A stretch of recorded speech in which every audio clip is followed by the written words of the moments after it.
नमस्कार दोस्तों, मैं संदीप शर्मा आज आपके लिए लेकर आया हूं अपना ये नया वीडियो जिसमें हम बात करने वाले हैं स्विच यार्ड के बारे में। तो दोस्तों, सबसे पहले मैं आपको बताना चाहूंगा कि मेरा ये चैनल सैने स्टूडियो, इसे आप नीचे दिए हुए बटन पे जाकर सबसे पहले सब्सक्राइब करें और साथ ही बेल आइकन को क्लिक करें जिससे कि आगे आने वाले मेरे सभी वीडियोस को आप अनइंटरप्टेडली देख सकें। तो आइए शुरू करते हैं अपना ये नया सेशन। इस सेशन में हम क्या पॉइंट्स कवर करने वाले हैं उनके बारे में जानने की कोशिश करते हैं। तो व्हाट इज स्विच यार्ड या सबस्टेशन, आखिर सबस्टेशन क्या होते हैं, फंक्शन ऑफ स्विच यार्ड किस काम आते हैं, टाइप ऑफ स्विच यार्ड, आज के टाइम में किस किस तरह के स्विच यार्ड जनरली सिस्टम में यूज हो रहे हैं, comparison of different type off switch yard, अलग अलग तरह के स्विच यार्ड को हम कंपेयर करने की कोशिश करेंगे, और type off switch yard schemes. तो सबसे पहले देखते हैं what is switch yard. Switch yard क्या होते हैं? तो दोस्तों, switch yard substation, electrical generation, transmission या डिस्ट्रीब्यूशन सिस्टम का ही एक पार्ट होता है जो या तो कन्वर्ट करता है हाई वोल्टेज लेवल को लो वोल्टेज लेवल में या फिर लो वोल्टेज लेवल को हाई वोल्टेज लेवल में।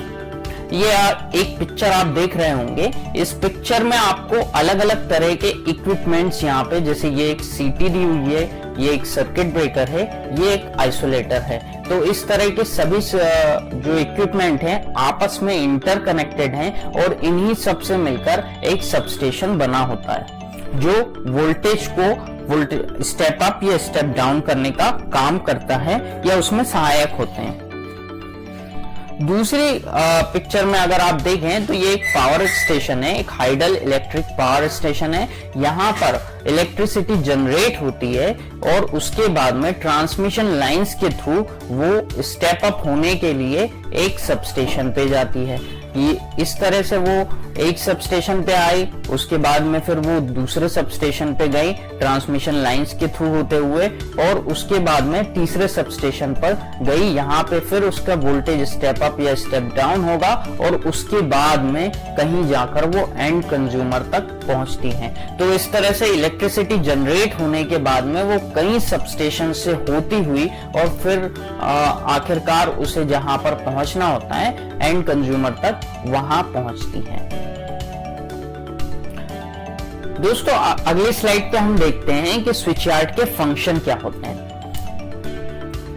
तो इसका सबसे पहला फंक्शन होता है, क्योंकि ट्रांसमिशन सिस्टम एक बहुत ही वैल्यूएबल एसेट है और आज के समय में कहीं 2000 किलोमीटर, 1000 किलोमीटर, 400, 500 किलोमीटर इस तरह से ट्रांसमिशन लंबी ट्रांसमिशन लाइंस उपयोग में आ रही हैं, तो उनके प्रोटेक्शन का काम स्विच यार्ड करता है। दूसरी चीज अगर देखें तो क्योंकि इलेक्ट्रिकल सिस्टम फॉल्ट्स के लिए प्रोन होता है, किसी भी तरह का फॉल्ट कभी भी सिस्टम में आ सकता है, तो इस तरह के फॉल्ट का सबसे पहले एनालिसिस करना और सिस्टम में फॉल्ट आने का क्या कारण है उसका पता लगाना स्विच यार्ड का एक महत्वपूर्ण फंक्शन होता है। साथ ही साथ सिस्टम में किस तरह के इंप्रूवमेंट किए जाए इसे भी सजेस्ट करना सबस्टेशन या स्विच यार्ड का ही काम होता है। इसका एनालिसिस करके हम जान सकते हैं कि सिस्टम में किस तरह के इंप्रूवमेंट की जरूरत है। अगर इसके आगे हम देखते हैं तो इसका एक और काम होता है हमेशा सिस्टम को स्टेडी स्टेट में बनाए रखना। वोल्टेज कंट्रोल और रिएक्टिव पावर का कंपनसेशन भी स्विच यार्ड का ही एक महत्वपूर्ण काम है। अगर हम डेटा ट्रांसमिशन की बात करें तो डेटा ट्रांसमिशन भी एक सबस्टेशन से या तो अगले सबस्टेशन पे या LDC जो लोड डिस्पैच सेंटर्स होते हैं वहां तक पहुंचाना एक स्विच यार्ड का ही काम होता है। टाइप ऑफ स्विच यार्ड कितने प्रकार के होते हैं? तो इन्हें हम निम्न आधार पे डिवाइड कर सकते हैं, अलग अलग भागों में बांट सकते हैं। तो सबसे पहले अगर हम देखें तो वोल्टेज लेवल के हिसाब से हम अलग अलग तरह के स्विच यार्ड को अलग अलग डिवाइड कर सकते हैं। देन हम देखते हैं कि कॉन्फ़िगरेशन किस तरह की स्कीम एक स्विच यार्ड में यूज की जा रही है, उसके हिसाब से भी हम स्विच यार्ड को डिवाइड कर सकते हैं। और उसके अगले पोर्शन में अगर हम देखें तो मीडियम ऑफ इंसुलेशन, इसके हिसाब से भी हम स्विच यार्ड को डिवाइड कर सकते हैं। इंसुलेशन मीडियम के अनुसार अगर हम स्विच यार्ड को डिवाइड करना चाहें, उसे अलग अलग भागों में बांटना चाहें, तो किस तरह से हम बांट सकते हैं। तो सबसे पहले देखते हैं GIS स्विच यार्ड, और दूसरा हमारे पास उपस्थित है ओपन एयर स्विच यार्ड। पहली पिक्चर में आप देख रहे होंगे ये एक GIS स्विच यार्ड की ही पिक्चर है।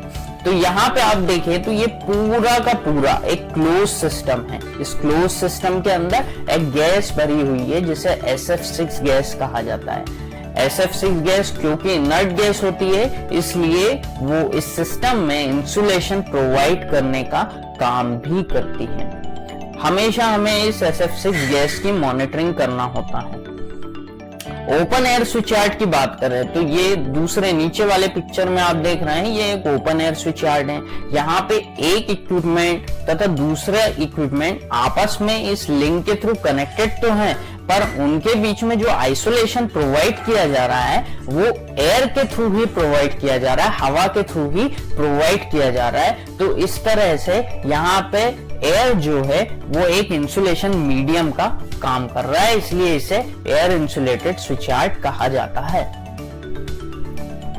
अगली स्लाइड पे अगर हम देखें तो इनका कंपैरिजन हम किस तरह से कर सकते हैं। तो दोस्तों GIS स्विच यार्ड काफी कॉम्पैक्ट होता है, इसमें कम से कम मेंटेनेंस की जरूरत होती है और इसकी रिलायबिलिटी बहुत ज्यादा होती है।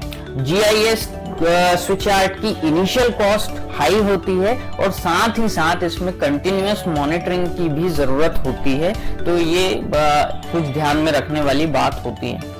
Air insulated switch yard initial cost अगर इसकी देखें तो ये काफी कम होती है, पर इसके साथ में इसके कुछ डिसएडवांटेज भी हैं। एक तो ये है कि इसके मेंटेनेंस, क्योंकि इसमें बहुत ज्यादा रिक्वायरमेंट होती है मेंटेनेंस की, तो इसकी रिलायबिलिटी कम हो जाती है। और साथ ही साथ इसमें ओपन एयर में बना होता है, इसलिए इसे काफी ज्यादा स्पेस की आवश्यकता होती है।